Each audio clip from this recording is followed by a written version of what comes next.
Assalamualaikum warahmatullahi wabarakatuh. Selamat siang semuanya. Senang sekali bertemu lagi dalam Asmiha Corner. Saya, Dr. Yusra Pintaningrum, spesialis jantung dan pembuluh darah konsultan, akan mewawancarai Dr. Diana Sarfasti, konsultan prevensi dan rehabilitasi kardiovaskuler dari Rumah Sakit Husada Utama, Surabaya.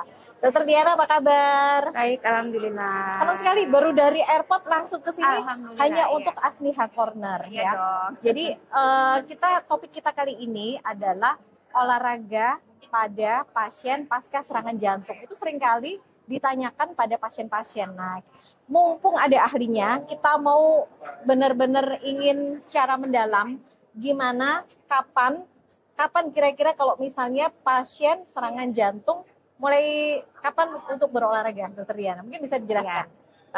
Serangan jantung kita sebutnya kalau dalam bahasa kedokteran kan sindrom koroner akut ya dok. Sindrom koroner akut itu ada 3, yang imanes, IMAS, dan angina pectoris tidak stabil. Nah yang paling berat kan IMA yang STEMI ya, yang dengan ST elevasi miokardial. Nah memang beda-beda di situ dok. Kalau mulai olahraganya untuk pasien-pasien yang setelah serangan jantung sebaiknya menunggu dulu. Kalau misalnya serangannya mungkin hari ini, kita tunggu dulu 2 minggu kemudian. Itu baru boleh kita melakukan exercise. Exercise itu dalam hal olahraga langsung atau melakukan tes uji latih jantung. Jadi enggak, kecuali gini, ada beberapa guideline yang menyebutkan bahwa dalam waktu 4 sampai 6 hari setelah serangan jantung itu boleh dilakukan uji latih jantung tapi submaksimal. Tapi itu uji latih jantung dong yang submaksimal. Tapi kalau mau uji latih jantung yang maksimal itu sebaiknya nunggu 2 minggu atau olahraganya ditunda dulu sampai 2 minggu setelah serangan jantung.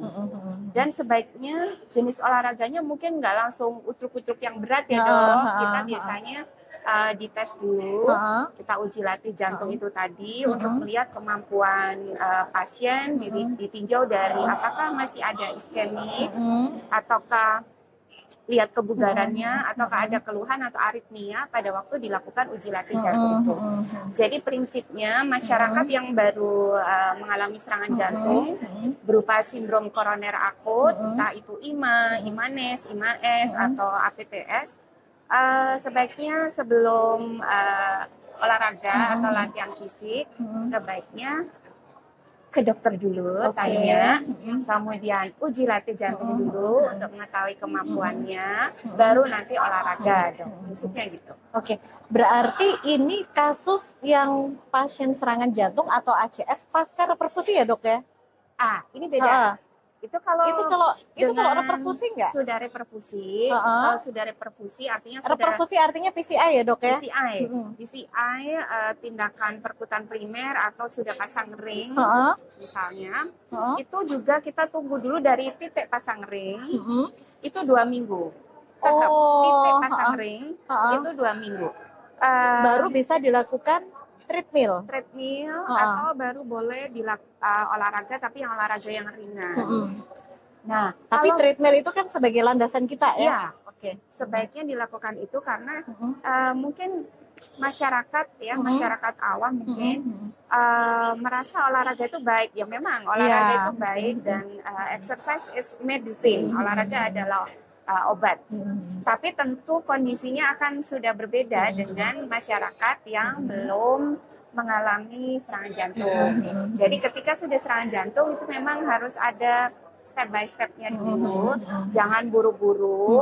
Terus setelah yang tadi pasang ring tadi, pasang stent, itu juga kita lihat dulu pasang stentnya itu revaskularisasi lengkap.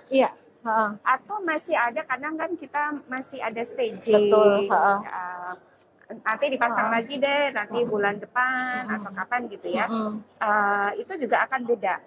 Jadi kalau yang sudah revaskularisasi lengkap ya tentunya lebih bebas. Lebih gampang ya. Jadi 2 minggu setelah PCI dilakukan treadmill test untuk yang reperfusi sempurna, lengkap ya. Tapi Tapi kalau sebetulnya yang masih ada sisa, yang masih staging, yang masih mau dipasang ring di stage berikutnya, boleh-boleh aja kita tes treadmill, tapi tentu dengan kehati-hatian. Atau mau olahraga, tentu juga lebih dengan kehati-hatian dibandingkan yang sudah revaskularisasi lengkap. Nah, gitu aja bedanya. Jadi kalau treadmill mungkin kita nggak sampai 85% ya, mungkin hanya sampai 80% atau gimana? Biasanya target maksimal tetap saja. Sebetulnya kalau misalnya yang kalau yang tadi yang 4 sampai 6 hari setelah serangan untuk pulang itu memang submaksimal, jadi nggak sampai 80%. Tapi kalau yang sudah 2 minggu itu nggak pakai 80% lagi. Gitu. Sak mampunya pasien, sak iskemiknya pasien. Oke. Jadi nggak pakai minimal 80% udah nggak dipakai. Oke, Dok mau tanya lagi nih. Kalau misalnya nih pasien tersebut itu dia sudah kontrol rujuk balik ya, terus kemudian di tempat tersebut tidak ada SPJP. Nah, terus kemudian dia mau melakukan aktivitas fisik, tapi sebenarnya habis PCI itu dia nggak ada keluhan, tapi dia mau melakukan aktivitas fisik belum bisa ketemu SPJP-nya untuk dilakukan treadmill. Nah, kira-kira dokter bisa menyarankan apa untuk pasien tersebut? Ya, itu sering juga ditanyakan karena kan nggak semua tempat ada tes treadmill atau uji latih jantung. Jadi pasien bisa memakai patokannya, satu adalah memakai keluhannya. Keluhannya yang kita sebut dengan skala Borg antara 12, 13, 14 itu yang kita pakai, yaitu agak capek. Jadi pasien boleh melakukan olahraga, tapi kita lihat dulu jenisnya ya dok. Jenis ini kalau bisa masih aerobik dulu, misalnya apa, jalan, sepeda. Kemudian intensitasnya ini tadi yang kita pakai skala Borg tadi. Intensitasnya biasanya sampai agak capek, atau kalau skala Borg itu 13-14 dari skala 20. Atau dari intensitas ini kita bisa menggunakan heart rate atau laju jantung. Jadi laju jantung yang disarankan 20 sampai 30 di atas nadi istirahat. Jadi misalnya pasiennya pada waktu resting sebelum jalan kaki, belum kucuk-kucuk itu misalnya denyutnya 60. Maka nanti pas olahraga jalan kaki itu jangan melebihi 90 kali per menit. Karena kan nambahnya kan antara 20 sampai 30 kali per menit. Jadi kalau dia udah 90 berarti dia harus nurunin pace-nya. Jadi between penambahannya antara 20 sampai 30. Kalau misalnya pasien bingung cara menghitung nadi, kan bisa pakai yang untuk saturasi oksigen itu, oximetry, atau pakai jam mungkin. Dokter menyarankan nggak untuk pasien-pasien itu menggunakan jam tertentu untuk kalau deteksi? ada dana lebih silakan dok, itu akan lebih baik. Jadi pasien-pasien saya kalau punya dana lebih bisa pakai jam yang monitor, heart rate monitor ya. Heart rate monitor itu. Terus nanti durasinya nggak boleh lebih dari 1 jam. Nggak boleh lebih dari 1 jam. Untuk sekali melakukan aktivitas. Setiap kali melakukan olahraga. Kemudian berapa kalinya atau frekuensinya cukup 5 kali dalam seminggu. Jadi nggak usah tiap hari. Nggak usah setiap hari. Oke. Nah, ini yang sering juga ditanyakan, jenis olahraga yang cocok pasien untuk jantung atau habis pasang stent mungkin. Jenis olahraga yang cocok apa? Nah, kalau sebetulnya setelah serangan jantung atau setelah pasang ring, kita biasanya akan menanyakan beliau ini suka olahraga apa sih, gitu. Sukanya apa? Misalnya sukanya sepeda, boleh silakan. Asal tadi tetap mengikuti patokan heart rate tadi ya. Frekuensi, intensitas, type, dan time-nya. Harus tetap heart rate-nya berapa, skala Borg-nya berapa. Kalau misalnya suka jalan, silakan. Suka berenang, silakan. Tapi untuk yang heart failure, yang sudah heart failure, tidak disarankan untuk berenang. Karena ada efek immerse atau tenggelam itu bisa mempengaruhi jantung, takikardi, dan sebagainya. Kalau ditanya boleh olahraga apa jenisnya, boleh yang sifatnya aerobik itu yang utama ya dok. Jadi seperti jalan, sepedanya lari, boleh boleh nggak? sepeda puter-puter atau sepeda statis. Yeah. Nah, kalau lari itu kita harus lihat ininya dulu, apa namanya, uji latih jantungnya. Kalau belum pernah uji latih jantung, jangan lari dulu. Oh ya, oke. Yang sering ditanyakan, boleh angkat beban atau fitness nggak, Dok? Oke. Nah, itu seringnya ditanya itu. Fitness itu kan sebetulnya nggak cuma angkat beban Ya, ya. Di itu situ kan ada kata-kata orang kardio tuh juga. ya. Kalau angkat beban atau yang kita sebut resistance Training, training, ya. itu tidak menggantikan aerobic training. Jadi prinsipnya itu dulu. Jadi bukan berarti kalau sudah resistance training di hari itu berarti udah nggak usah aerobik. Enggak gitu. Jadi sebetulnya resistance training itu hanya untuk pelengkap dari aerobik. Jadi tidak bisa hanya resistance training aja ya. Nggak harus boleh. Kombinasi atau aerobik atau kombinasi ya. Ya, aerobik atau kombinasi. Dan dilakukannya itu 2 sampai 3 kali seminggu aja. Nggak usah tiap hari. Karena sebetulnya resistance training atau angkat beban itu untuk penguatan otot. Tapi dia sebetulnya tidak punya efek ke tensi, kemudian perbaikan hipertensi itu nggak ada. Nggak ada ya. Jadi dia untuk kekuatan otot. Kekuatan aja. otot. Jadi supaya Dok, kalau misalnya udah jalan lari berat badannya turun tapi ototnya harus tetap kenceng gitu kan. Satu lagi, Dok, ini yang sering ditanyakan pasien. Boleh melakukan aktivitas hubungan badan nggak?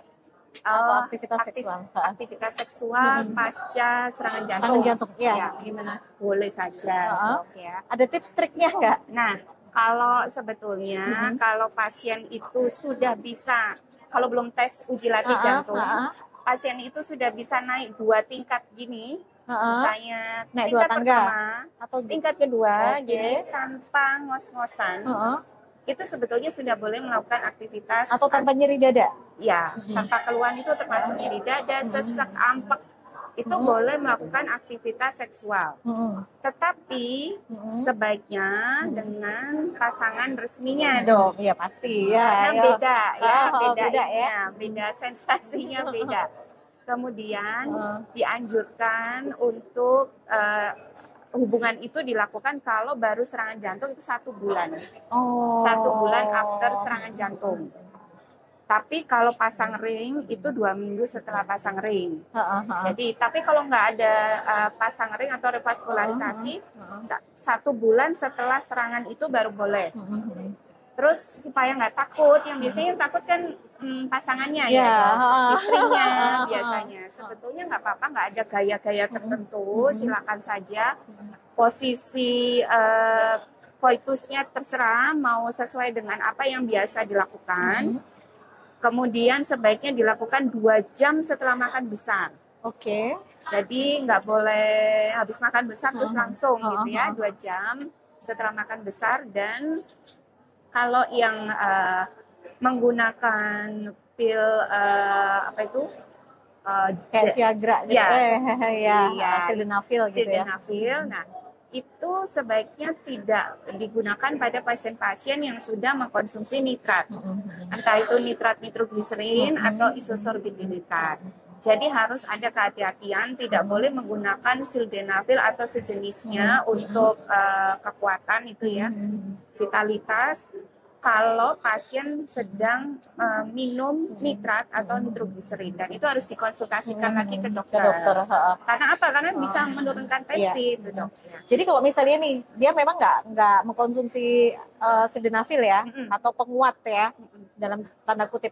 Cuman kalau dia takut, ada baiknya mungkin dia minum nitrat dulu ya. Boleh. Jadi sebelum melakukan aktivitas seksual boleh minum nitrat.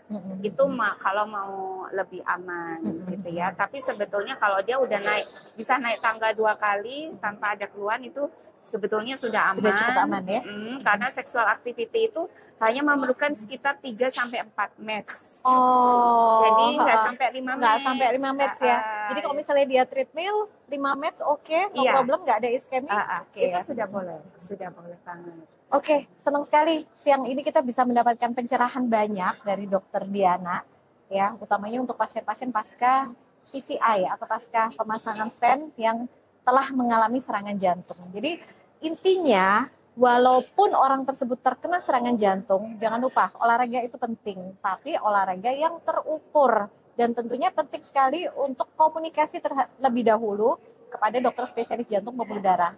Jadi kira-kira ini sebatas mana aktivitas yang bisa dilakukan sebelum melakukan aktivitas yang biasa atau aktivitas yang lebih banyak lagi, artinya mau melakukan olahraga. Jadi itu sangat penting sekali. Mungkin itu aja dari saya. Terima kasih banyak Dokter Yana sudah berkenan dari Surabaya terbang langsung ke sini, langsung take video. Terima kasih banyak. Assalamualaikum warahmatullahi wabarakatuh. Sampai ketemu di Asmiha berikutnya.